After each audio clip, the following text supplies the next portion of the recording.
అందరికీ నమస్కారం అండి.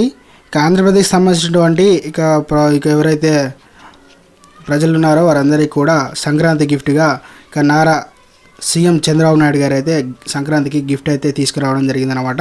ఆ గిఫ్ట్ ఏంటి అనేది ఈ వీడియోలో వెళ్ళి పూర్తిగా ఇన్ఫర్మేషన్ అనేది తెలుసుకుందామండి. ముందు వీడియో చూసిన ప్రతి ఒక్కరు కూడా వీడియోని తప్పకుండా లైక్ చేయండి. చాలామంది వీడియోస్ ఉన్నారు కానీ సబ్స్క్రైబ్ అయితే చేసుకోవడం లేదండి.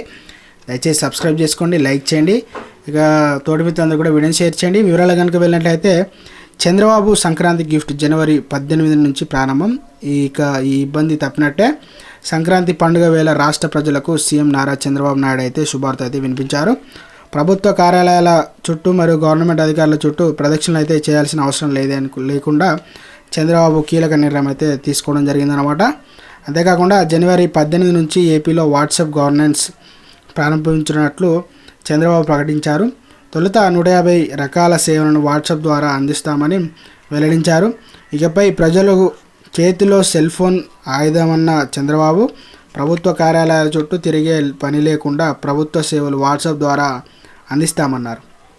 కుల ధృవీకరణ పత్రం, పుట్టినరోజు ధృవీకరణ పత్రం, అడంగల్ మరియు నేటివిటీ వంటి సర్టిఫికెట్లు వాట్సాప్ ద్వారా అందించినట్లయితే వెల్లడించారు. దీంతో గవర్నమెంట్ ఆఫీసుల వద్దకు వెళ్లాల్సిన పని అయితే ఉండదని చెప్పడం జరిగిందనమాట. అలాగే సమయం కూడా ఆదా అవుతుందని చంద్రబాబు చెప్పారు. వారిపల్లిలో టీడీపీ కార్యాలయాల చుట్టూ భేటీ అయిన చంద్రబాబు ఈ సందర్భంగా పలు విషయాలు వారితో పంచుకున్నారు. ఆంధ్రప్రదేశ్ ప్రభుత్వం అమలు చేస్తున్న పథకాలతో పాటుగా భవిష్యత్తులో చేపట్టబోయే కార్యక్రమాల గురించి కూడా వారు వివరించడం జరిగిందనమాట. మన దేశంలో 64 లక్షల మందికి పింఛన్లు ఇస్తున్న ఏకైక రాష్ట్రం ఆంధ్రప్రదేశ్ మాత్రమేనని చంద్రబాబు నాయుడు గారు అన్నారు. అధికారంలోకి రాగానే పింఛన్లు పెంపు అమలు చేశామని, అయితే ఏడాదికి 33,000 కోట్ల పింఛను కోసం కేటాయించినట్లు చంద్రబాబు వివరించడం జరిగిందనమాట. రాష్ట్రంలో అన్న క్యాంటీన్లు ఏర్పాటు చేసి పేదవాడి ఆకలి తీరుస్తామని, పేదరికం ఆర్థిక అసమానతలు లేని రాష్ట్రం కోసం పనిచేస్తామని తెలపడం జరిగిందనమాట. సంక్రాంతి పండుగ సందర్భంగా విద్యార్థులకు మరియు ఉద్యోగులు, పోలీసులు, రైతులు, కాంట్రాక్టర్లు ఇలా అన్ని వర్గాలకు రావాల్సిన పెండింగ్ బకాయిలు కూడా 6,700 కోట్ల రూపాయలను విడుదల చేసిన విషయాన్ని గుర్తు చేశారు.